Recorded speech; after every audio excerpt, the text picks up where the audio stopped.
করেছেন, এখন বর্তমানে IIM ক্যালকাটার অধ্যাপিকা। কিন্তু দুঃখের বিষয়, এই নির্বাচন কমিশন তার ভোটাধিকার কেড়ে নিয়েছে। উনি বলবেন। নমস্কার সবাইকে। আমি আগে থেকেই ক্ষমা চেয়ে নিয়েছি, কারণ আমার তো এরম জায়গায় বক্তৃতা দেওয়ার কোনো অভিজ্ঞতা নেই। আমি ক্লাসে পড়াই, আমি ছাত্রছাত্রীদের পড়াই। কিন্তু আজকে আমি এখানে এসেছি কারণ আমিও এই 91 লক্ষ যারা ডিলিটেড, এবং একটা জিনিস আমি আজকে একটু বলতে চাই যে আগে যখন আমি 31শে মার্চ দেখেছিলাম লিস্টে আমার এপিক নাম্বার দিয়ে, তখন আমাকে দেখানো হয়েছিল আমি ডিলিটেড। গতকাল আমি আবার চেক করলাম, কারণ এই সমস্ত এরকম সময় খুব একটা অ্যাংজাইটি হয়, একরকম ভয় লাগে যে কি হচ্ছে বুঝতে পারছি না। কাল আমি দেখলাম এখন বলছে এক্সক্লুডেড, তো ডিলিটেড থেকে আমরা এখন এক্সক্লুডেডের এইটুকু পথ আমরা যেতে পেরেছি। এর মানে কি আমি জানি না। আমি শুধু আমার কেসটা নিয়ে খানিকটা বলবো, কিন্তু আমি এই কারণটাও বলবো যে আজকে কেন আমি এখানে কথা বলছি। আমার কেস আমি এই দেশে জন্মেছি, আমি এই দেশে পড়াশোনা করেছি, আমি এই দেশে চাকরি করেছি বহু বছর, এবং 2009 সাল থেকে আমি ভোটার। আমি 2009 সাল থেকে প্রত্যেকটি ভোটে আমি এসে, যদি আমি শহরের বাইরেও থেকে থাকি, আমি এখানে এসে ভোট দিয়েছি। আজকে অনেকেই ভাবছেন, আজকে অনেকেরই ধারণা যে আচ্ছা এটা তো খুব গুরুত্বপূর্ণ জিনিস, যা হচ্ছে ঠিকই হচ্ছে, বহু লোক তো ভুলভাবে আমাদের দেশে নাকি থাকে, এরকম নানান রকম খবর কথা আপনারা অনেকেই হয়তো শুনেছেন, আমিও শুনেছি। কিন্তু এটা আপনাদের একটু ভাবতে হবে, সবাইকেই ভাবতে হবে। এখানে আমরা জানি, আমরা ভাবছি আমি আরো অন্য মানুষের, কারণ এখানে অনেক মিডিয়ারাও আছেন, অন্য মানুষের জন্য বলছি যারা হয়তো ঘরে আছেন, যারা ভাবছেন যে যেটা হচ্ছে সেটা উচিত এবং দরকার। যে কোনো সময় আমরা যখন কোনো গুরুত্বপূর্ণ কাজ করি, আমরা সেই গুরুত্বপূর্ণ কাজের জন্য কিন্তু একটু বেশি সময় দিই। তাড়াহুড়োয় থাকলে বাড়িতে যেমন রান্নাও করার সময় নেই, একটু তাড়াতাড়ি একটা সেদ্ধ ভাত খেয়ে বেরিয়ে যাই। কিন্তু যেদিন মনে করি যে না একটু একটু ভালো করে খাবো, একটু বিরিয়ানি বানিয়ে খাবো, আগের দিন থেকে কিন্তু করতে হয়, সময় দিতে হয়, গুরুত্বপূর্ণ কাজে সময় দিতে হয়। আমার নির্বাচন কমিশনকে একটি মাত্র প্রশ্ন, এত তাড়া কেন ছিল? কিসের তাড়া ছিল?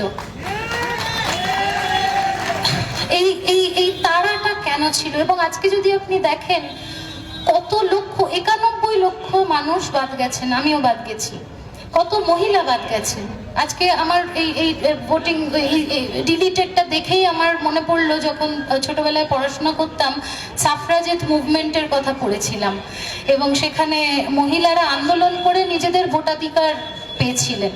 আজকে সেই ভোটাধিকার, যেটা আমার জেনারেশন ধরে, অনেক জেনারেশন ধরে মহিলারা আন্দোলন করে পেয়েছেন, সেই ভোটাধিকার আজকে মহিলাদের থেকেও ছিনিয়ে নেওয়া হচ্ছে। কেন হচ্ছে? আজকে আমাকে বলা হয়েছে, অনেকে আমাকে খুব বলা হচ্ছে যে না সমস্ত কাগজ আছে, আজকে কাগজ দেখাতে বলা হচ্ছে। আমার তো সমস্ত কাগজ আছে, আমি কত কাগজ, বার্থ সার্টিফিকেট থেকে শুরু করে, পাসপোর্ট থেকে শুরু করে, ডিগ্রির কপি সমস্ত তো আছে। কিন্তু সেই কাগজ থাকা সত্ত্বেও নাম ডিলিটেড হয়ে যাচ্ছে। এবং এখানে আমি কিন্তু যারা যে মানুষ, সাধারণ মানুষ যারা বিএলও, যারা খেটে কাজ করছেন, আমরা এরম রিপোর্টও পেয়েছি এবং খবরের কাগজে পড়েছি, প্রচুর বিএলও এই অত্যধিক মানসিক প্রেশারের জন্য আত্মহননও করেছেন।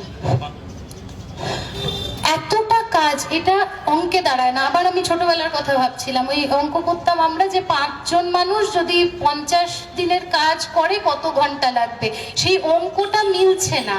এইটুকু সময় এত বড় কাজ আমাদের এই দেশে করা সম্ভব না, সময় নিয়ে করতে হতো। এই প্রসেস নিয়ে আমরা কিছু বলছি, আমরা বলছি যে এই SIR বাতিল হোক, একটা ইন্টারিম অর্ডার হোক। আজকে আমাকে এটাও বলা হয়েছে যে কি অসুবিধা আছে, একটা ভোটে ভোট দেবেন না, পরে তো উঠে যাবে তালিকা। আমি তো জানি না এখানে কি করে তালিকায় হয়তো নাম উঠবে, কিন্তু একটা ভোটও আমি কেন দেব না? আমাকে বলা হয়েছে আপনি নতুন ভোটার হয়ে জমা দিন ফর্ম। আমি কি নতুন ভোটার? আমি কি তাহলে আজকে মিথ্যে কথা বলবো কমিশনের কাছে গিয়ে যে আমি কোনোদিন ভোট দিইনি, আমি এই প্রথম নতুন ভোট দেব? আমি তো 2009 সাল থেকে ভোট দিচ্ছি এই দেশে। তাই এই সমস্ত জিনিস অনেক মানুষই অনেক প্রশ্ন করছেন, আপনি হয়তো ডকুমেন্ট জমা দেননি এটসেট্রা। যা যা অনলাইন করার ছিল, যা যা অফলাইন করার ছিল, আমি ট্রিবিউনালে গিয়ে অ্যাপিল দিয়েছি। আমার যেটুকু আমার ক্ষমতার মধ্যে আছে আমি করেছি। কিন্তু আমি এটাও রোজ ভাবছি 91 লক্ষ মানুষ, আজকে আমি এখানে মঞ্চে দাঁড়িয়ে আপনাদের সঙ্গে কথা বলতে পারছি। আমি ইলেকশন কমিশনের ওয়েবসাইটে, আমি আগেও এটা বলেছি, ক্যাপচা কাজ করে না। অডিওতে আপনি অনেক সময় ক্যাপচা দেখতে পারবেন না, কি করে করবে মানুষ? সবার কাছে ল্যাপটপ আছে, সবার কাছে কম্পিউটার আছে, সবার কাছে ইন্টারনেট আছে, সবাই দেখে দেখে এটা করে নিতে পারবে। এইটা অসম্ভব, এইভাবে এই জিনিসটা হতে পারে না। আমি আজকে খুবই আমি তাই জন্য এসে এখানে কথা বলছি, আবার বলছি এরকম মঞ্চে আমার কথা বলার অভ্যাস নেই, আমি জানি না ঠিক বলছি কি ভুল বলছি। ডকুমেন্ট দেওয়া ইত্যাদি এই সমস্ত জিনিস ট্রিবিউনাল, আমার একটাই অ্যাপিল, আমি ট্রিবিউনালেরও অ্যাপিল করেছি, ইন্টারিম অর্ডার বা কিছু একটা করে, আমি তো আইনজীবী নই, আমি আইন জানি না, কিছু একটা করে এই 91 লক্ষ লোকের ভোটাধিকার আমাদের থেকে কেড়ে নেওয়া উচিত নয়, এটা হতে দেওয়া যায় না। আজকে সাধারণ মানুষ অনেকেই এসছেন, রাস্তায় নেমেছেন, আমাদের সবার একটাই কথা, আমি এটা আবার রাহাত ইন্দোর এক্ষুনি খুব সুন্দর গান গাইলেন আমাদের বন্ধুরা, কিসি কে বাপ কা হিন্দুস্তান তো নেই হ্যাঁ, এইটুকুই আমি বলতে চাই। এবং যারা আন্দোলন করছেন তাদের সবাইকে আমি তাদের সাথে আছি যতদিন আমি থাকতে পারবো। এইটুকু ভাববেন যে 91 লক্ষ মানুষ যাদের আজকে সেই লেভেলের তাদের শিক্ষা নেই, তারা হয়তো ইংরেজি পড়তে পারছেন না, তারা কমিশনের ওয়েবসাইটে যেতে পারছেন না, তারা নিজেদের কাজ ছেড়ে একদিন গিয়ে ট্রিবিউনালে অ্যাপিল করতে পারছেন না, তাদের কি হবে? আমারই যদি এই অবস্থা হয়, বাকিদের কি অবস্থা, বাকি মহিলাদের কি অবস্থা, বাকি আমাদের ভাই বোনেদের কি অবস্থা? এটা নিয়ে একটু আমাদের ভাবা দরকার, এটা নিয়ে আমাদের একটু চিন্তা করা দরকার, এটা নিয়ে হয়তো একদম রাস্তায় একটু আন্দোলনও করা দরকার। ধন্যবাদ।